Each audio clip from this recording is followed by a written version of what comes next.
Hello बच्चों। तो कल हमने पढ़ा था मैथमेटिकल टूल्स में लेक्चर नंबर फर्स्ट और हम लोग पढ़ रहे थे ट्रिग्नोमेट्री। आज हम उसी टॉपिक को कंटिन्यू करते हैं और ये है लेक्चर नंबर 2। तो देखिए, कल हमने पाइथागोरस प्रमेय के बारे में पढ़ा था। पाइथागोरस प्रमेय क्या होती है कि लंब स्क्वायर प्लस आधार स्क्वायर बराबर कर्ण स्क्वायर, लंब स्क्वायर प्लस आधार स्क्वायर बराबर कर्ण स्क्वायर, ये पाइथागोरस प्रमेय होती है। ठीक है, अब हम क्या करते हैं, दोनों तरफ कर्ण स्क्वायर से भाग देने पर, दोनों तरफ कर्ण स्क्वायर से भाग देने पर, दोनों तरफ कर्ण स्क्वायर से भाग देने पर, दोनों तरफ हमने कर्ण स्क्वायर से भाग दे दिया तो देखो क्या मिलेगा अपने को, लंब स्क्वायर बटा कर्ण स्क्वायर प्लस ये मिल जाएगा बच्चों अपने को आधार स्क्वायर बटा कर्ण स्क्वायर और बराबर मिलेगा कर्ण स्क्वायर बटा कर्ण स्क्वायर। ठीक है, अब देखो ये इसको हम लिख सकते हैं लंब बटा कर्ण का होल स्क्वायर, क्योंकि दोनों का होल स्क्वायर है तो हम लोग दोनों को एक साथ लिख सकते हैं, लंब बटा कर्ण का होल स्क्वायर। इसको हम लिख सकते हैं आधार बटा कर्ण का होल स्क्वायर, आधार बटा कर्ण और इसका होल स्क्वायर, और ये कर्ण स्क्वायर से कर्ण स्क्वायर कैंसिल तो ये कितना आ गया 1। अब बच्चों कल हमने पढ़ा था कि साइन थीटा का फॉर्मूला होता है लंब बटा कर्ण, तो इसकी जगह हम साइन स्क्वायर थीटा लिख सकते हैं, और आधार बटा कर्ण ये कोस थीटा के बराबर होता है तो ये क्या बन जाएगा कोस स्क्वायर थीटा। ठीक है, और बराबर में कितना आया 1, और यही एक त्रिकोणमितीय समीका होती है जो आपने क्लास 10th में पढ़ा था। ठीक है, तो sign square theta plus cos square theta बराबर 1 होता है। अब देखिए यहाँ से हम लोग अगर पक्षांतरण कर दें और साइन स्क्वायर थीटा का मान निकालें तो फिर कितना मिलेगा 1 माइनस कोस स्क्वायर थीटा, कोस स्क्वायर थीटा का हमने पक्षांतरण कर दिया। इसी तरीके से अगर हम लोग कोस स्क्वायर थीटा का मान यहाँ से निकालना चाहें तो हमें साइन स्क्वायर थीटा का पक्षांतरण करना पड़ेगा, तो क्या हो जाएगा 1 माइनस साइन स्क्वायर थीटा। तो ये त्रिकोणमितीय समीका बनी। अब देखिए इसी तरीके से हम दूसरी समीका को भी सिद्ध कर सकते हैं, तो दोबारा से हम लिखते हैं पाइथागोरस प्रमेय से, पाइथागोरस प्रमेय से, पाइथागोरस प्रमेय से। पाइथागोरस प्रमेय क्या होती है बच्चों, दोबारा से हम उसी चीज को लिखते हैं, लंब स्क्वायर प्लस आधार स्क्वायर बराबर होता है कर्ण स्क्वायर। अब की बार हम क्या करेंगे, दोनों तरफ आधार स्क्वायर से भाग देने पर, दोनों तरफ आधार स्क्वायर से भाग देने पर, अब की बार हम दोनों तरफ आधार स्क्वायर से भाग देंगे तो देखो इधर कितना मिल जाएगा, लंब स्क्वायर बटा आधार स्क्वायर, इधर मिलेगा बच्चों आधार स्क्वायर पहले से था, नीचे भी आ जाएगा आधार स्क्वायर। ठीक है, और बराबर में इधर है कर्ण स्क्वायर और बटा में क्या आ जाएगा आधार स्क्वायर। ठीक है, अब आप मुझे एक बात बताओ कि इसको हम दोनों को एक साथ लिख सकते हैं, तो लंब बटा आधार का होल स्क्वायर, तो ये मिलेगा लंब बटा आधार का होल स्क्वायर, इधर आधार स्क्वायर से आधार स्क्वायर कैंसिल तो 1 आ गया, और इसको हम लिख सकते हैं कर्ण बटा आधार का होल स्क्वायर। ठीक है, ये हो जाएगा कर्ण बटा आधार का होल स्क्वायर। अब आप बताएंगे कि लंब बटा आधार ये किसका फॉर्मूला होता है, त्रिकोणमितीय अनुपात में ये tan थीटा के बराबर होता है, तो इसकी जगह हम क्या लिख सकते हैं tan थीटा, और इसका होल स्क्वायर है तो tan स्क्वायर थीटा प्लस 1, और यहाँ पे क्या आ जाएगा कर्ण बटा आधार ये सेक का फॉर्मूला होता है तो ये बन जाएगा सेक स्क्वायर थीटा। तो बच्चों 1 plus tan square theta is equal to sec square theta, ये एक त्रिकोणमितीय समीका बनी। अब देखिए अगर हम इसका पक्षांतरण कर दें और यहाँ से अगर tan स्क्वायर थीटा की वैल्यू निकालना चाहें तो tan स्क्वायर थीटा बराबर कितना हो जाएगा सेक स्क्वायर थीटा माइनस 1। ठीक है, ये भी त्रिकोणमितीय समीका है, इसी से हमने बना दिया। अब यहाँ से अगर हम 1 की वैल्यू निकालना चाहें तो हमें tan स्क्वायर थीटा का पक्षांतरण करना पड़ेगा, तो क्या हो जाएगा sec square theta minus tan square theta. ये सारी ही समीका आपको याद रखनी है, किसी भी रूप में काम में आ सकती है। ठीक है, तो 2 समीकाओं का हमने प्रूफ किया, sine square theta plus cos square theta is equal to 1, और दूसरा हमने कैलकुलेट किया बच्चों tan square theta plus 1 is equal to sec square theta. ठीक है, पहले इसको नोट करिए फिर हम लोग आगे की तरफ चलेंगे।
तो बच्चों लिख लिया आपने। अब आगे की तरफ चलते हैं। देखिए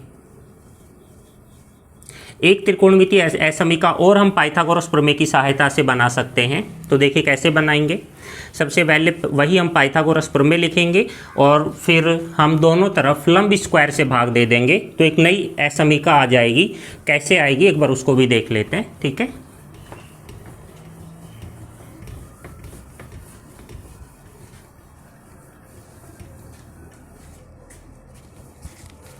तो बच्चों देखिए पाइथागोरस प्रमेय से क्या होता है, लंब स्क्वायर प्लस आधार स्क्वायर बराबर होता है कर्ण स्क्वायर। ठीक है, अब की बार हम क्या करेंगे, दोनों तरफ लंब स्क्वायर से भाग देने पर, दोनों तरफ लंब स्क्वायर से भाग देने पर हम दोनों तरफ लंब स्क्वायर का भाग देंगे तो देखो इधर मिलेगा अपने को लंब स्क्वायर बटा लंब स्क्वायर प्लस इधर मिल जाएगा आधार स्क्वायर बटा लंब स्क्वायर बराबर मिलेगा कर्ण स्क्वायर बटा लंब स्क्वायर। ठीक है, अब बच्चों ध्यान से देखो लंब स्क्वायर से लंब स्क्वायर कैंसिल तो ये तो 1 हो जाएगा प्लस इसको हम लिख सकते हैं आधार बटा लंब का होल स्क्वायर, आधार बटा लंब का होल स्क्वायर और ये क्या मिल जाएगा कर्ण बटा लंब का होल स्क्वायर। दोनों का होल स्क्वायर था तो हम इसको होल स्क्वायर के रूप में लिख सकते हैं। अब ये तो 1 एज इट इज है, इसको हम कुछ भी चेंज नहीं करेंगे। अब बताइए आधार बटा लंब किसके बराबर होता है, कोट थीटा के बराबर, और इसका स्क्वायर है तो कोट स्क्वायर थीटा हो जाएगा और इधर कितना मिल जाएगा अपने को कोसेक स्क्वायर थीटा, क्योंकि आप जानते हैं कि कर्ण बटा लंब किसके बराबर होता है, कोसेक थीटा के बराबर, और उसका स्क्वायर है तो हो जाएगा कोसेक स्क्वायर थीटा। तो ये एक त्रिकोणमितीय असमीका बनी। अब यहाँ से हम पक्षांतरण करके इसके दो रूप और भी निकाल सकते हैं। कैसे निकालेंगे देखिए, जैसे अगर हमें कोट स्क्वायर थीटा का मान निकालना पड़े तो हम 1 को उधर ट्रांसफर कर देंगे तो cot square theta is equal to हो जाएगा कोसेक स्क्वायर थीटा माइनस 1। ठीक है, तो ये कोट स्क्वायर थीटा की वैल्यू आ गई। इसी तरीके से अगर 1 की वैल्यू कैलकुलेट करनी पड़े तो हम लोग क्या लिखेंगे, cosec square theta minus cot square theta. तो ये त्रिकोणमितीय अनुपात आपको याद रखने, त्रिकोणमितीय असमीका है। यहाँ तक कोई डाउट नहीं है। अब हम थोड़ा सा आगे की तरफ चलते हैं और एक छोटा सा टॉपिक पढ़ लेते हैं बच्चों, जो कि हमारे काम में आता है बहुत ज़्यादा फिजिक्स पढ़ते टाइम, और वो होता है कोण। कोण का मतलब एंगल। ठीक है, तो कोण क्या होता है एक बार उसको ध्यान से समझेंगे। जैसे मान के चलो कि ये हमने कोई किरण बनाई, ठीक है, ये एक हमने कोई किरण बना दी बच्चों, और फिर हमने क्या किया, इसको घुमा दिया। ठीक है, इसको ऊपर की तरफ भी घुमा सकते हैं और नीचे की तरफ भी घुमा सकते हैं, जैसी आपकी इच्छा। तो माना कि ये किरण है और इस किरण को हम थोड़ा सा घुमा देते हैं और इसको घुमा के हम यहाँ ले जाते हैं। ठीक है, तो ये जो घुमाव हमने किया है इसके अंदर कि पहले तो ये किरण यहाँ थी फिर ये घूम के यहाँ चली गई, तो ये जो घुमाव हमने किया है ये घुमाव ही कोण कहलाता है। ठीक है, क्या कहलाता है, ये कोण। और इसको यहाँ से हम थीटा से व्यक्त कर देते हैं तो ये थीटा किसको रिप्रेजेंट करता है बच्चों, कोण को रिप्रेजेंट करता है। ठीक है, तो थीटा बेस कोण होता क्या है, तो हम क्या कहेंगे, दो रेखाओं के मध्य का झुकाव या दो किरणों के मध्य का झुकाव। क्या कहेंगे बच्चों, दो रेखाओं के मध्य का झुकाव या दो किरणों के मध्य का झुकाव क्या कहलाता है, कोण कहलाता है। ठीक है, तो दो किरणों के मध्य का झुकाव कोण कहलाता है। यहाँ पर हमने इस कोण को व्यक्त किया है कि जब भी हम किसी किरण को घुमाएंगे अपनी एक स्थिति से दूसरी स्थिति तक, तो ये जो घुमाने का जो माप है, कितना हमने घुमाया, उसको गणितीय रूप से थीटा से व्यक्त करते हैं और ये थीटा कोण कहलाता है। अब देखो इसको हम दो तरीके से घुमा सकते हैं, दो केस यहाँ पॉसिबल हो सकते हैं। पहला केस क्या है एक बार उसको देखें। जैसे मान के चलो ये किरण यहाँ पर थी और फिर हमने इसको घुमा के यहाँ पर कर दिया, तो अब हम उसको दिखाएंगे कैसे कि हम पहले यहाँ थे फिर यहाँ चले गए। तो इस चीज़ को दिखाने के लिए हम तीर के निशान को काम में लेंगे और तीर का निशान ऐसे लगाएंगे। तो अगर तीर का निशान हमने ऊपर की तरफ लगाया तो इसका मतलब क्या है कि हमने इस किरण को यहाँ से लेके यहाँ तक घुमाया है, इस किरण को हमने ऐसे घुमाया है। और ये वाली जो दिशा होती है बच्चों, ये वाली दिशा, जिस दिशा में हमने इसको घुमाया है ये एंटी क्लॉकवाइज होती है। कौन सी होती है, ये एंटी क्लॉकवाइज। एंटी क्लॉकवाइज का मतलब होता है घड़ी की विपरीत दिशा। तो घड़ी की दिशा तो ये होती है जिसमें घड़ी में सुई घूमती है इस दिशा में, और ये उसके विपरीत दिशा है तो इसको हम एंटी क्लॉकवाइज बोलते हैं। तो ये जो हमने घुमाव किया है यहाँ पर वो एंटी क्लॉकवाइज डायरेक्शन में है। इसी वजह से ये जो थीटा है इसको हम पॉजिटिव कंसीडर करते हैं। इस वाली सिचुएशन में जो थीटा होगा उसको कैसा कंसीडर करेंगे, पॉजिटिव में। तो हम यहाँ पे उस चीज़ को लिख देते हैं कि अगर एंटी क्लॉकवाइज डायरेक्शन में हम थीटा को देखें तो इसको कंसीडर किया जाता है पॉजिटिव, धनात्मक कोण माना जाता है। ठीक है, लेकिन अगर मान के चलो कि पहले आपके पास रेखा यहाँ पर थी, ये रेखा यहाँ पर थी, फिर हमने इसको घुमाया और घुमा के हम इसको यहाँ पर ले आए। पहले तो यहाँ पर थी, हमने इसको घुमाया और घुमा के ऐसे नीचे की तरफ ले आए। तो अब की बार इसको हमने इस दिशा में घुमाया है, तो पहले की तुलना में दिशा विपरीत हो गई। देखो अब की बार हमने इसको ऐसे घुमाया है और घड़ी भी ऐसे ही घूमती है, घड़ी में जो सुई है वो ऐसे ही घूमती है। इसका मतलब ये वाली जो दिशा है ये घड़ी वाली दिशा के समान है, तो इसको हम बोलते हैं क्लॉकवाइज दिशा। कौन सी बोलते हैं? क्लॉकवाइज। ठीक है। और यहाँ पर हम बात करें थीटा, तो हम लोग क्या कहेंगे कि थीटा क्लॉकवाइज डायरेक्शन में है, और क्लॉकवाइज डायरेक्शन में है तो कैसा कंसीडर करेंगे? नेगेटिव। तो ये आपको ध्यान रखना है कि अगर एंटी क्लॉकवाइज डायरेक्शन में हम किसी कोण का मापन कर रहे हैं तो हम उसको पॉजिटिव लेकर चलेंगे, और अगर क्लॉकवाइज डायरेक्शन में किसी कोण का मापन कर रहे हैं तो हम उसको नेगेटिव लेके चलेंगे। एंटी क्लॉकवाइज को वामावर्त और क्लॉकवाइज को दक्षिणावर्त भी बोला जाता है, वामावर्त और दक्षिणावर्त। लेकिन ज़्यादा अच्छा रहता है हमारे लिए क्लॉकवाइज और एंटी क्लॉकवाइज, ये अच्छे से समझ में आता है। लेकिन फिर भी अगर आपको वामावर्त और दक्षिणावर्त अच्छे से समझ में आता है तो आप इस तरीके से भी याद कर सकते हैं। तो ये कोण के बारे में बेसिक इंट्रोडक्शन हुआ। लेकिन एक विशेष बात आप ध्यान रखेंगे कि जब भी कहीं पे कोण बनेगा, तो जैसे यहाँ पर ये कोण बन रहा है, तो ये जो बिंदु है जहाँ से दोनों किरणें शुरू हो रही हैं, उस बिंदु पर आप खड़े होकर देखिए और दोनों किरण बाहर की तरफ जानी चाहिए। जहाँ से भी कोण बन रहा है उस बिंदु से आप देखेंगे तो दोनों किरणें हैं वो बाहर की तरफ जानी चाहिए, तो ही वो कोण कहलाएगा, अदरवाइज नहीं कहलाएगा। ठीक है। तो यहाँ से हमने देखा इस बिंदु पर खड़े होकर दोनों किरणें बाहर की तरफ जा रही हैं। यहाँ पर भी इस बिंदु पर खड़े होकर जब हम देखेंगे तो हमें लगेगा जैसे दोनों किरणें बाहर की तरफ जा रही हैं। लेकिन मैं आपको एक डायग्राम बना के दिखाता हूँ, उसमें आपको बताना है। जैसे बच्चों एक एग्जाम्पल के लिए ये वाला डायग्राम हम आपको बताते हैं कि ये हमने एक त्रिभुज बनाया और इसमें हम सदिश के निशान लगा देते हैं। ठीक है। ये वेक्टर ऐसे हो गया, ये वाला वेक्टर ऐसे हो गया और ये वाला वेक्टर ऐसे हो गया। ठीक है। एक वेक्टर ऐसे हो गया, एक वेक्टर ऐसे हो गया और एक वेक्टर ऐसे हो गया। हम आपसे पूछें कि क्या ये वाला कोण है, क्या ये वाला कोण है, क्या ये वाला कोण है, तो आप बताएंगे कि इनमें से तीनों में से कौन कोण है और कौन से कोण नहीं है। तो बच्चों कोण के लिए हमने आवश्यक शर्त क्या बताई थी कि जिस बिंदु से आप कोण बनाना चाहते हैं उस बिंदु पर खड़े हो जाइए और फिर दोनों किरणें बाहर की तरफ निकलनी चाहिए, तो वो कोण होगा, अदरवाइज नहीं होगा। अब जैसे यहाँ पर हम इस बिंदु के बारे में बात करें, इस बिंदु पर अगर हम लोग खड़े हो गए तो ये वाली किरण तो यहाँ से बाहर की तरफ निकल रही है, लेकिन यहाँ पर इस बिंदु पर ये वाली किरण बाहर की तरफ नहीं निकल रही है, ये वाली किरण अंदर की तरफ आ रही है। एरो का निशान देखो नीचे की तरफ आ रहा है, जबकि होना क्या चाहिए, जिस बिंदु से हम कोण को देखना चाहते हैं उस बिंदु से बाहर की तरफ किरणें निकलनी चाहिए, लेकिन एक तरफ तो निकल रही है दूसरी तरफ नहीं निकल रही है, तो ये वाला कोण नहीं है। तो बच्चों आपको लग रहा होगा सर त्रिभुज बना रखा है फिर भी कोण नहीं है। बिल्कुल त्रिभुज होने के बावजूद भी यहाँ पे कोण नहीं है। तो कोण की परिभाषा आपको अच्छे से याद होनी चाहिए। जिस बिंदु पर आप कोण बनाना चाहते हैं उससे बाहर की तरफ किरणें निकलनी चाहिए। चलो हम इस वाले बिंदु की बात कर लेते हैं कि यहाँ पर कोण बनेगा या नहीं बनेगा। तो इस वाले बिंदु पर जब हम खड़े हुए तो हमने देखा कि यहाँ से ना ये वाली किरण तो बाहर की तरफ जा रही है, इसमें तो कोई प्रॉब्लम नहीं है, लेकिन ये वाली किरण बाहर की तरफ नहीं जा रही है, ये वाली उसी बिंदु की तरफ आ रही है, तो ये वाला भी कोण नहीं बन सकता। ठीक है। तो ये वाला भी कोण नहीं है। कितना सरप्राइजिंग रिजल्ट है ना, त्रिभुज होते हुए भी कोण नहीं है। अगर हम लोग बात करें इस वाले बिंदु की, तो बच्चों इस वाले बिंदु पर भी ये कोण नहीं है। क्यों नहीं है? क्योंकि ये वाली किरण तो इस बिंदु से बाहर की तरफ जा रही है, इसमें तो कोई प्रॉब्लम नहीं है। ये भी बाहर की तरफ जानी चाहिए थी, लेकिन ये बाहर की तरफ नहीं जा रही है, तो अंदर की तरफ आ रही है, तो ये वाला भी कोण नहीं है। तो इसमें ये कोण ही नहीं है।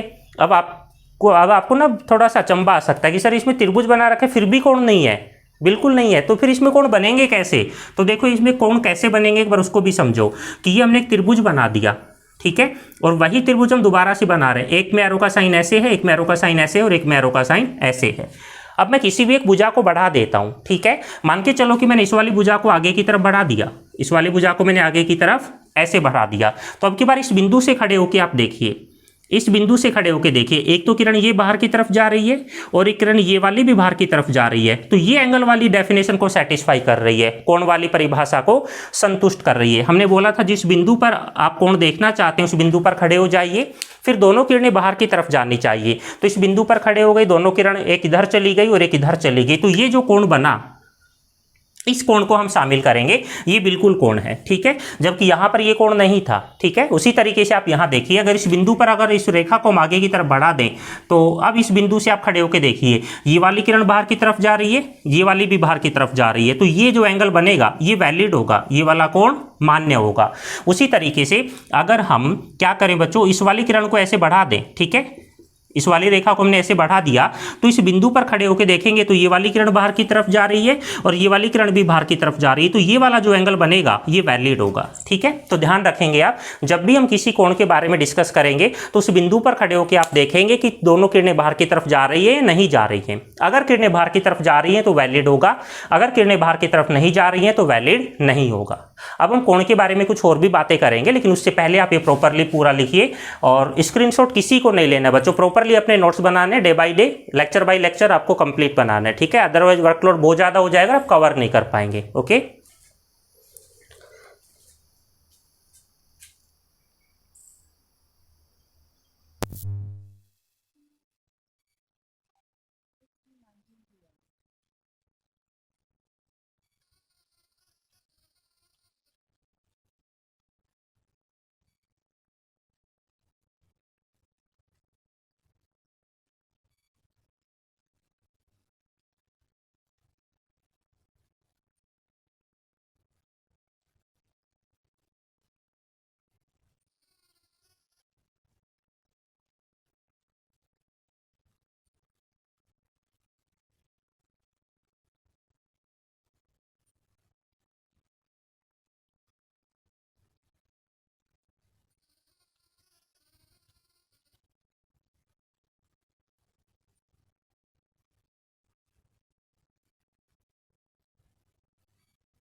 तो बच्चों ये नोट कर लिया आपने।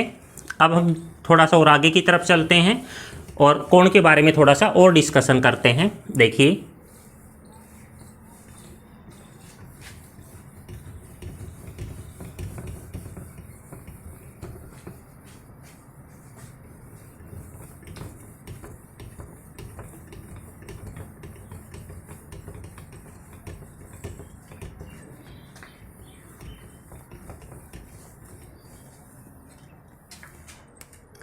अब देखिए बच्चों, जो कोण का मापन किया जाता है वो दो तरीके से किया जाता है।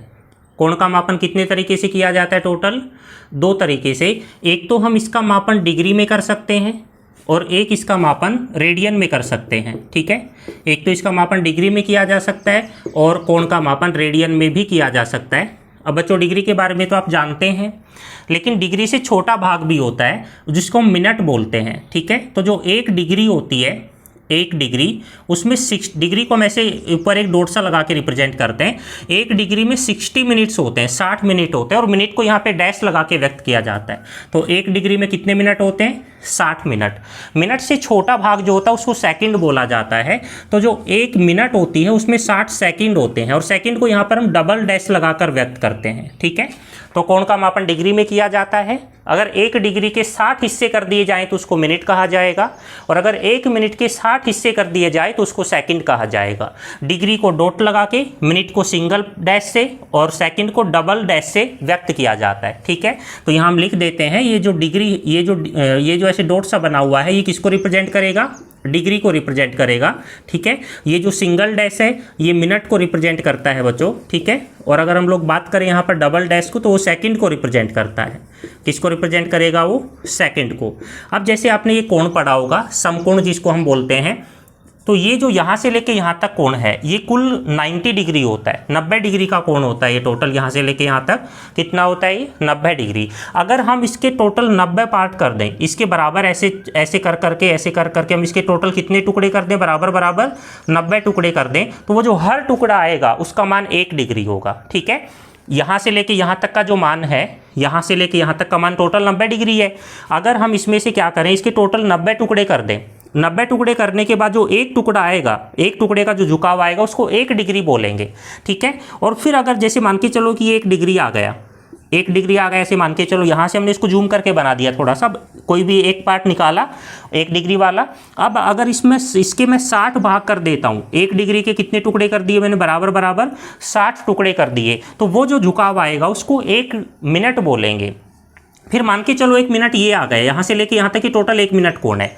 फिर अगर इस 1 मिनट की हमने 60 बराबर बराबर टुकड़े कर दिए, तो वो जो एक टुकड़े का मान आएगा उसको हम 1 सेकंड कहेंगे। तो कुल मिला के बात क्या हुई कि ये पूरा 90 डिग्री होता है, इसके टोटल समान बराबर 90 टुकड़े कर दिए जाए तो एक टुकड़े को हम 1 डिग्री बोलेंगे। फिर 1 डिग्री के बराबर बराबर 60 भाग कर दिए जाएंगे तो एक भाग को 1 मिनट बोलेंगे, और अगर 1 मिनट के बराबर बराबर 60 भाग कर दिए जाएं तो उसको 1 सेकंड बोलेंगे। हालांकि बच्चों फिजिक्स में हमको इसकी इतनी ज़रूरत नहीं पड़ेगी, मैथ्स में हम इसका पूरा डिटेल डिस्कशन करते हैं। फिलहाल हम रेडियन पे चलते हैं, ठीक है। तो ये वाली बात आपको समझ में आई। अब हम चलते हैं रेडियन पर। रेडियन में क्या होता है कि जैसे मान के चलो कि बच्चों ये आपके पास कोई एक वृत्त है, ठीक है। ये एक वृत्त हमने मान लिया और ये उस वृत्त का केंद्र है और उसकी जो त्रिज्या है वो स्मॉल आर है, ऐसा हम मान के चल रहे हैं, ठीक है। तो स्मॉल आर क्या हो गई? त्रिज्या। और अगर हम इसकी परिधि पर, वृत्त की परिधि पर यहाँ से लेके यहाँ तक एक चाप काट देते हैं, वृत्त की परिधि पर हमने यहाँ से लेके यहाँ तक एक चाप काट दिया, और उस चाप की जो लंबाई है, उस चाप की लंबाई को भी हम r लेके चल रहे हैं। जैसे इस बिंदु को मैंने a नाम डाला, इस बिंदु को b नाम डाला, तो a से लेकर b तक ये जो लंबाई है ये वृत्त की चाप कहलाएगी। और हमने मान लिया कि उस चाप की लंबाई भी r है। तो उस वाली सिचुएशन में ये जो चाप AB वृत्त के केंद्र पर जितना कोण बनाएगी उस कोण को 1 रेडियन कहते हैं। क्या कहते हैं बच्चों? उस कोण को 1 रेडियन। और रेडियन को यहाँ पे c लगा के व्यक्त किया जाता है, ठीक है। आप सीधा लिख भी सकते हैं 1 रेडियन। तो अगर कोई r त्रिज्या की चाप r त्रिज्या के केंद्र पर कोई कुछ कोण बना रही है तो उस कोण को हम 1 रेडियन कहते हैं। कंडीशन क्या हुई कि ये जो त्रिज्या की लंबाई है और जो चाप की लंबाई है वो दोनों समान होनी चाहिए। तो उस वाली सिचुएशन में वृत्त के केंद्र पर जो कोण बनेगा उसको 1 रेडियन कहते हैं। ये वाली बात समझ में आई। अब इस r का मान कुछ भी हो सकता है। जैसे हम आपसे बात करें कि मान के चलो कि ये हमारे पास बच्चों एक वृत्त है और उस वृत्त का केंद्र O है और उसकी त्रिज्या का मान 2 है। त्रिज्या कितनी मान ली हमने? 2। अभी 2 सेंटीमीटर 2 मीटर कुछ भी आप ले सकते हैं। और फिर हमने क्या किया, इस वृत्त की परिधि पर एक 2 इकाई का चाप काट दिया। इस बिंदु को नाम डाला A और इस बिंदु को नाम डाला B। तो ये चाप की जो लंबाई है वो भी कितनी हो गई? 2 हो गई। तो अब ये चाप AB इसके केंद्र पर जितना कोण बनाएगी उस कोण को हम 1 रेडियन कहेंगे। क्या कहेंगे? उस कोण को 1 रेडियन। तो ये 1 रेडियन हो गया। तो बच्चों रेडियन का मतलब समझ में आया कि अगर किसी वृत्त के केंद्र पर हम कोण बनाएं और कोण इस प्रकार से बनाएं कि जितनी उस वृत्त की त्रिज्या है उतनी ही उसकी चाप की लंबाई हो, तो उस कोण को हम 1 रेडियन कोण कहते हैं, ठीक है। तो ये 1 रेडियन कोण की परिभाषा बन गई। अब बचपन में आपने एक सूत्र पढ़ा होगा, और वो क्या सूत्र था बच्चों? देखिए कि कोण बराबर होता है चाप बटा त्रिज्या। कोण बराबर क्या होता है? चाप बटा त्रिज्या, ठीक है। या चाप बराबर कोण गुना त्रिज्या, जैसा भी आप बोलना चाहें। अब सोचो ध्यान से कि अगर चाप और त्रिज्या दोनों की लंबाई समान हो जाए, चाप और त्रिज्या दोनों की लंबाई समान हो जाए तो कोण का मान कितना मिलेगा? 1। क्योंकि चाप का मान के चलो 2 है, AB 2, त्रिज्या का मान भी कितना है? 2, तो कोण का मान कितना हो जाएगा? 1 हो जाएगा। तो अगर चाप और त्रिज्या का मान समान हो जाए तो उस वाली अवस्था में कोण का मान 1 होता है। और ये वाला कोण 1 कौन सा होता है? डिग्री या रेडियन? तो आप क्या कहेंगे? रेडियन होता है। तो बच्चों विशेष रूप से ध्यान रखेंगे कि ये जो फॉर्मूला होता है कोण बराबर चाप बटा त्रिज्या, इससे कोण का जो भी आंसर आता है वो हमेशा रेडियन में आता है। कोण का जो भी आंसर आएगा वो हमेशा किस में आएगा, रेडियन में आएगा। तो ये वाला फॉर्मूला तभी वैलिड है जब हम कोण का मान रेडियन में लेके चलते हैं, अदरवाइज ये वाला फॉर्मूला वैलिड नहीं होगा। यहां से ये वाली बात समझ में आई कोण के बारे में, ठीक है। अब अपने को क्या करना है कि जो रेडियन है उसको हमें डिग्री में परिवर्तित करना आना चाहिए और जो डिग्री है उसको रेडियन में परिवर्तित करना आना चाहिए। तो बच्चों उसके लिए एक नोट लगा के लिखेंगे आप छोटा सा कि रेडियन और डिग्री दोनों में एक रिलेशन होता है। और क्या रिलेशन होता है कि पाई रेडियन बराबर होता है 180 डिग्री। पाई रेडियन बराबर कितना हो गया बच्चों, 180 डिग्री। ये एक रिलेशन होता है दोनों में कि पाई रेडियन बराबर 180 डिग्री होता है, ठीक है।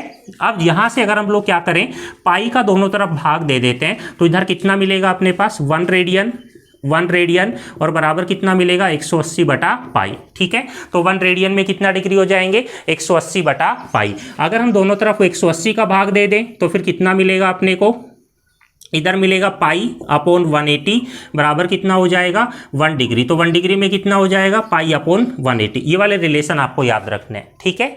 अब देखो हम ना बिल्कुल स्टार लगा के मेन चीज लिख लेते हैं जो अपने बहुत ज़्यादा काम में आएगी। और वो क्या कि यदि डिग्री को रेडियन में परिवर्तित करना है तो, यदि डिग्री को रेडियन में बदलना है तो पाई अपॉन 180 से गुणा करते हैं, पाई अपॉन 180 से गुणा करते हैं, ठीक है। अगर मान के चलो कि आपके पास बच्चों कोई मान है और वो किस में दिया गया है, डिग्री में, और हमें इसको रेडियन में बदलना है तो हम लोग पाई अपॉन 180 से गुणा कर देंगे। किससे गुणा कर देंगे उसको, पाई अपॉन 180 से। क्यों, क्योंकि यहाँ पे देखो 1 डिग्री में कितने रेडियन होते हैं, पाई अपॉन 180। तो अगर मान के चलो आपको 5 डिग्री को रेडियन में परिवर्तित करना है तो आप उसको 5 से गुणा कर देंगे, 5 गुना पाई अपॉन 180, ठीक है। अगर दूसरा नोट क्या है वो जस्ट उल्टा हो जाएगा। यदि रेडियन को डिग्री में बदलना है तो, यदि रेडियन को डिग्री में बदलना है तो 180 अपॉन पाई से गुणा कर देते हैं, 180 अपॉन पाई से गुणा करते हैं, ठीक है। ये 2 नोट आपको याद होने चाहिए। उसके बाद आप सारे कन्वर्जन कर सकते हैं, एक दूसरे में बदल सकते हैं। पहली चीज क्या है कि अगर रेडियन में मल्टीप्लाई करना है तो पाई अपॉन 180 से मल्टीप्लाई करो। अगर डिग्री में अगर रेडियन में चेंज करना है तो पाई अपॉन 180 से मल्टीप्लाई करो, और अगर डिग्री में चेंज करना है तो 180 अपॉन पाई से मल्टीप्लाई करो, ठीक है। इसको हम उदाहरण की सहायता से समझेंगे। फिलहाल इतना आपके समझ में आना चाहिए कि कोण का मापन हम मुख्य रूप से 2 तरीके से करते हैं। हालांकि ग्रेडिंग सिस्टम भी होता है जो कि मैथ्स में काम आता है। 2 तरीके से करते हैं मुख्य रूप से, एक डिग्री में और एक रेडियन में। 1 डिग्री में 60 मिनट होते हैं, 1 मिनट में 60 सेकंड होते हैं, ठीक है। यहां से देखा हमने कि अगर कोई एक वृत्त है और उसकी त्रिज्या और चाप की लंबाई समान है तो वो चाप केंद्र पर जितना कोण बनाएगी उस कोण को हम 1 रेडियन कहते हैं। और ये वाला जो सूत्र होता है कोण बराबर चाप बटा त्रिज्या, ये तभी वैलिड है जब एंगल रेडियन में होता है, ठीक है। फिर हमने दोनों को बदलना सीखा कि अगर आपको रेडियन में बदलना है तो पाई अपॉन 180 से मल्टीप्लाई करो, और अगर डिग्री में बदलना है तो 180 अपॉन पाई से मल्टीप्लाई करो, ठीक है। तो पहले इसको प्रॉपरली लिखेंगे फिर हम लोग आगे चलेंगे। तो बच्चों पहले हम पढ़ चुके हैं कि रेडियन को डिग्री में और डिग्री को रेडियन में कैसे परिवर्तित करते हैं, ठीक है। अब देखिए ये सवाल है कि निम्नलिखित कोणों को रेडियन में परिवर्तित कीजिए। ये कोण डिग्री में दिए गए हैं और हमें इनको परिवर्तित करना है रेडियन में। तो देखो अभी अभी हमने आपको बताया था कि रेडियन में परिवर्तित करने के लिए पाई अपॉन 180 से मल्टीप्लाई कर देते हैं। तो सबसे पहले कुछ एग्जांपल्स लेते हैं। पहला हमने लिया 30 डिग्री, ठीक है। एंगल कितना दिया गया है, 30 डिग्री, और इस 30 डिग्री को हमें रेडियन में परिवर्तित करना है। तो हम लोग क्या करेंगे, पाई अपॉन 180 से मल्टीप्लाई कर देंगे। तो ये हो गया 30 और इसको मल्टीप्लाई करेंगे पाई अपॉन 180 से, ठीक है। तो ये देखो 30, 0 से 0 कैंसिल हो जाएगी और ये 6 बार कैंसिल हो जाएगा। तो कितना मिलेगा, पाई बाई 6। तो हम लोग क्या कहेंगे कि 30 डिग्री बराबर हो गया पाई बाई 6 रेडियन, ठीक है। तो आप 30 डिग्री बोले या पाई बाई 6 रेडियन बोले, दोनों का मतलब एक ही होता है। ये आपको याद रखना है कि जो 30 डिग्री होगा उसको हम लिखेंगे पाई बाई 6 से। अब नंबर 2, इसी प्रकार से अगर आपको 45 डिग्री को करना है तो आप लोग क्या करेंगे, पाई अपॉन 180 से मल्टीप्लाई कर देंगे। तो ये हमने इसको पाई अपॉन 180 से मल्टीप्लाई कर दिया। इसको आप कैंसिल करो बच्चों, कितनी बार कैंसिल हो जाएगा, देखो 45 दूनी 90 होता है, तो ये 4 बार कैंसिल हो जाएगा और आंसर कितना मिलेगा, पाई अपॉन 4। तो या तो आप 45 डिग्री बोलें या पाई बाई 4 रेडियन बोलें, दोनों का मतलब एक ही है। नंबर 3 पे कोण कितना है बच्चों, 60 डिग्री। तो 60 डिग्री को हमें रेडियन में कन्वर्ट करना है, तो आप लोग क्या करेंगे, 60 को मल्टीप्लाई करेंगे पाई अपॉन 180 से, ये 3 टाइम कैंसिल हो जाएगा, तो कितना मिलेगा, पाई अपॉन 3। अगर हमें 90 को करना है, 4th नंबर पे क्या है, 90 डिग्री को रेडियन में कन्वर्ट करना है, तो ये जो 90 है इसको हम पाई अपॉन 180 से मल्टीप्लाई कर देंगे, तो बच्चों ये 2 टाइम कैंसिल हो जाएगा, कितना मिलेगा, पाई बाई 2। उसके बाद नेक्स्ट अपने को 120 को करना है, तो ये 120 डिग्री है, 120 डिग्री को हमें रेडियन में परिवर्तित करना है, तो 120 को पाई अपॉन 180 से मल्टीप्लाई कर देंगे। देखो ये 0 से 0 कैंसिल, ये 6 दूनी 12 और 6 तिया 18, तो कितना मिलेगा, 2 पाई बाई 3। अब उसके बाद हम बात करें 6 नंबर पर, तो ये कितना है, 135 डिग्री। अगर 135 डिग्री को रेडियन में परिवर्तित करना है तो हम क्या करेंगे, 135 को पाई बटा 180 से गुणा कर देंगे, तो इसको कैंसिल करना है। कैंसिल कैसे करेंगे, सबसे पहले आप यहाँ 5 से डिवाइड कर दो, तो ये 5 दूनी 10 और ये 5 सातू 35, ठीक है। इसको जब आप 5 से करेंगे तो कितना हो जाएगा, 5 तिया 15 और 5 छंगे 30, ठीक है। उसके बाद अपने को इसको 9 से डिवाइड कर सकते हैं, 9 दूनी 18 और 9 तिया 27 और ये 9 चौक 36, तो कितना मिलेगा बच्चों, 3 पाई बाई 4, ठीक है। आप कैंसिल कर सकते हैं। उसके बाद नंबर 7 पे देखिए, नंबर 7 पे है 150 डिग्री, तो 150 डिग्री को हम लोग कन्वर्ट करेंगे रेडियन में, तो 150 को गुणा करेंगे पाई अपॉन 180 से, किससे गुणा कर दिया हमने, पाई अपॉन 180 से। देखो 0 से 0 कैंसिल, अब इसको 3 से गुणा कर दो, काट दो, तो ये 5 बार कट जाएगा और ये 6 बार कट जाएगा, तो कितना मिलेगा, 5 पाई बाई 6, ये 150 डिग्री का हो गया। इसी तरीके से आप बाकी सबका भी कर सकते हैं, ठीक है। तो एक और ले लेते हैं हम, नेक्स्ट क्या हो जाएगा, 180 डिग्री। 8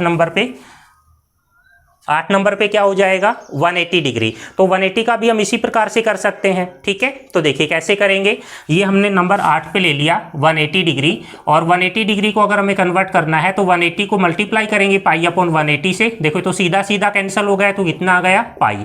इसका मतलब 180 डिग्री और पाई रेडियन दोनों बराबर होते हैं। बच्चों नंबर 9 पे देखिए 210 डिग्री है, नंबर 9 पे कितना है, 210 डिग्री।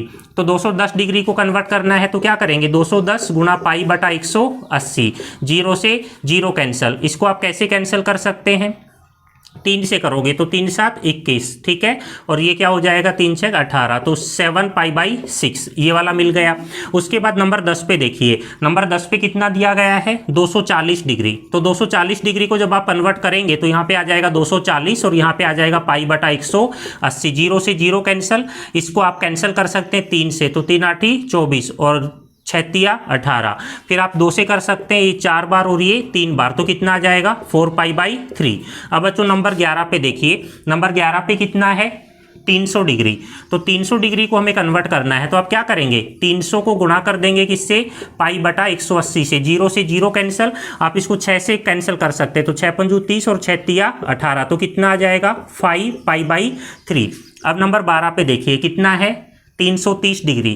तो 330 डिग्री को कन्वर्ट करना है तो आप क्या करेंगे, 330 गुणा पाई बटा 180, 0 से 0 कैंसिल, ठीक है। इसको हमने 3 से काट दिया तो 11 और इसको 3 से काट दिया तो 6, तो कितना हो जाएगा, 11 पाई बाई 6। उसके बाद नंबर 13 पे देखिए, नंबर 13 पे है 360 डिग्री। तो 360 डिग्री को जब आप कन्वर्ट करेंगे रेडियन में, तो 360 को गुणा कर देंगे पाई बटा 180 से, तो बच्चों 0 से तो 0 कैंसिल हो गया, 18 दूनी 36, तो कितना आ गया सीधा, 2 पाई। इसका मतलब 360 डिग्री को हम कितना लिख सकते हैं, 2 पाई। उसके बाद बच्चों देखिए नंबर 14, नंबर 14 पे क्या है, 390 डिग्री। इसको हम कैसे करेंगे, 390 गुणा पाई बटा 180, ठीक है। ये 0 से 0 कैंसिल, इसको 3 से कर दिया, 13 बार कर चला गया और ये 6 बार चला गया, तो कितना आ जाएगा, 13 पाई बाई 6। तो इस तरीके से हम एंगल्स को रेडियन से डिग्री में और डिग्री को रेडियन में कन्वर्ट कर सकते हैं। तो ये सारे एंगल डिग्री में थे, हमने इसको किस में कन्वर्ट कर दिया, रेडियन में। इसी तरीके से अगर मान के चलिए कि अगर आपको रेडियन में दिया गया है और डिग्री में कन्वर्ट करना है तो वो भी आना चाहिए, बस उसके लिए चेंज क्या होगा, हम 180 अपॉन पाई से मल्टीप्लाई कर देंगे। तो 1-2 एग्जाम्पल हम उसके भी कर लेते हैं। जिसमें एंगल अपने को डिग्री में दिया हुआ रेडियन में दिया हुआ होगा और हमें उसको डिग्री में परिवर्तित करना होगा। ठीक है, तो उसको हम कैसे चेंज करेंगे, जैसे मान के चलो कि π/3 और π/6 दो एंगल हम लेके चलते हैं।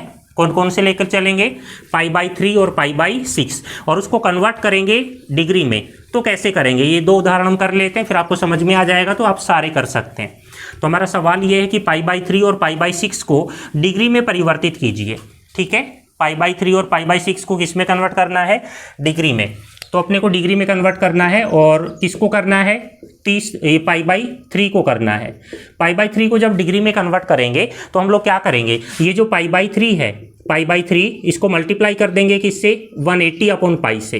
ठीक है, जैसे 180/π से मल्टीप्लाई करेंगे तो पाई से पाई कैंसिल, और ये 60 टाइम कैंसिल हो जाएगा, तो कितना आ जाएगा, 60 डिग्री। इसका मतलब π/3 रेडियन में कितने डिग्री होते हैं, 60 डिग्री। आप एक दूसरे एग्जाम्पल से भी कर सकते हैं, जैसे मान के चलो π/6 है, π/6 रेडियन में कितना डिग्री होगा ये हम देखना चाहते हैं। तो हम लोग क्या करेंगे, ये जो π/6 है इसको 180/π से गुणा कर देंगे, तो पाई से तो पाई कैंसिल, और ये 30 बार कैंसिल हो गया, तो π/6 रेडियन का मतलब क्या हुआ, 30 डिग्री। तो इस तरीके से रेडियन को डिग्री में और डिग्री को रेडियन में परिवर्तित करना अपने को आना चाहिए। अब ये जितने भी क्वेश्चंस हमने किए हैं उनमें से जो मेन हैं उनकी हम एक टेबल बना लेते हैं। ठीक है, और उस टेबल में हम एक तरफ तो डिग्री वाले लिख लेंगे और दूसरी तरफ रेडियन वाले लिख लेंगे। जैसे मान के चलो कि इधर हमने ना 0 डिग्री ले लिया, और इधर हमने 30 डिग्री ले लिया, फिर हमने 45 डिग्री ले लिया, और फिर कितना ले लिया, 60 डिग्री। फिर 60 डिग्री के बाद हमने ले लिया कितना, 60 डिग्री के बाद हमने ले लिया 90 डिग्री। 90 डिग्री के बाद हमने ले लिया 120 डिग्री। 120 डिग्री के बाद ले लिया हमने 150 डिग्री। आप आगे भी बना सकते हैं ना, मैं डायरेक्ट 180 लिख देता हूँ यहाँ पे, ये 180 डिग्री। आप आगे भी जो हमने अभी अभी किए उनको ऐड करके ये टेबल बना सकते हैं 360 तक। यहाँ पर हमने 180 तक ले लिया, बाकी आप पूरे की टेबल बना सकते हैं।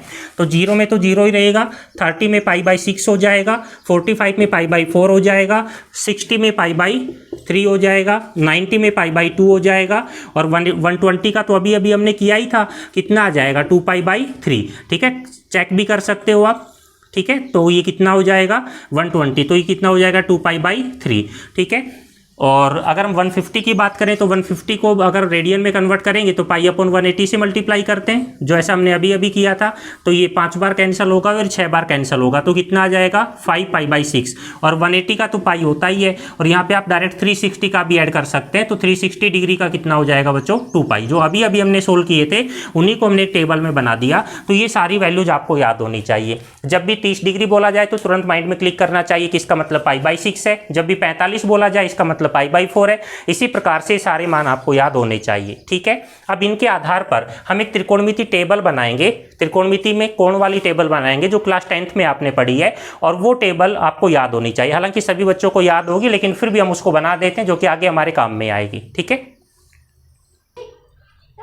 तो बच्चों अब हम ये एक टेबल पढ़ते हैं जिसमें एक तरफ हम क्या करेंगे, एक तरफ हम एंगल लिखेंगे और दूसरी तरफ उनके त्रिकोणमितीय अनुपात लिखेंगे। तो देखिए, इधर हमने सबसे पहले ले लिया साइन थीटा, फिर हमने ले लिया यहाँ पर कोस थीटा, इधर आ गया टेन थीटा, फिर कोट थीटा, ये हो जाएगा बच्चों सेक थीटा, और यहाँ पर आ जाएगा कोसेक थीटा। ये त्रिकोणमितीय अनुपात ले लिए। इधर अब हम कुछ एंगल ले लेते हैं। एंगल कौन कौन से लें, जैसे पहले हमने एंगल ले लिया 0 डिग्री। ठीक है, इधर एंगल कितना ले लिया हमने, 0 डिग्री। इधर ले लेंगे बच्चों 30 डिग्री। 30 डिग्री बोले या π/6 रेडियन बोले, दोनों का एक ही मतलब है। इधर हम 45 डिग्री ले लेते हैं, इसका मतलब π/4। फिर हम 60 डिग्री ले लेते हैं, इसका मतलब π/3। और इधर 90 डिग्री ले लेते हैं बच्चों, इसका मतलब क्या हुआ, π/2। ठीक है, तो ये एंगल्स हो गए। अब इनके मान हमें लिखने हैं। ये टेबल आपकी सभी की पड़ी हुई है, आपको याद रखना है। तो हम डायरेक्ट बना देते हैं इसको। यहाँ पर आ जाएगा 0, 1/2, 1/√2, ये यहाँ पर √3/2, और इधर 1 हो जाएगा। ठीक है, फिर कोस में क्या करेंगे, इसको उल्टा कर देंगे। तो 1√3/2, 1/√2, यहाँ पर 1/2, और इधर 0। साइन में कोस का डिवाइड कर देंगे तो 10 आ जाएगा। तो यहाँ 0, इधर मिलेगा बच्चों 1/√3, इधर 1 मिलेगा, ये √3 हो जाएगा और ये अनंत हो जाएगा। ठीक है, इधर कितना मिल जाएगा, 10 का उल्टा कर दो तो ये √3 हो जाएगा, इधर 1, इधर 1/√3, और ये 0 हो जाएगा। सेक के लिए कोस का उल्टा कर देंगे तो 1, 2/√3, इधर √2 हो जाएगा। ठीक है, और ये 2, ये कितना हो जाएगा, 2 और ये अपने को इस तरीके से मिला। अब कोसेक में क्या करेंगे, हम लोग साइन का उल्टा कर देंगे, तो इधर 2 आ जाएगा, इधर √2 आ जाएगा, इधर 2/√3 आ जाएगा और इधर 1 आ जाएगा। ठीक है, तो ये टेबल बन गई। ये टेबल आपको याद होनी चाहिए। इस टेबल के बाद हम क्या करेंगे, कुछ आगे की बातें डिस्कस करेंगे एडवांस लेवल की, लेकिन वो चीज़ें हम डिस्कस करेंगे नेक्स्ट लेक्चर में। तो आज के लिए इतना ही, ठीक है।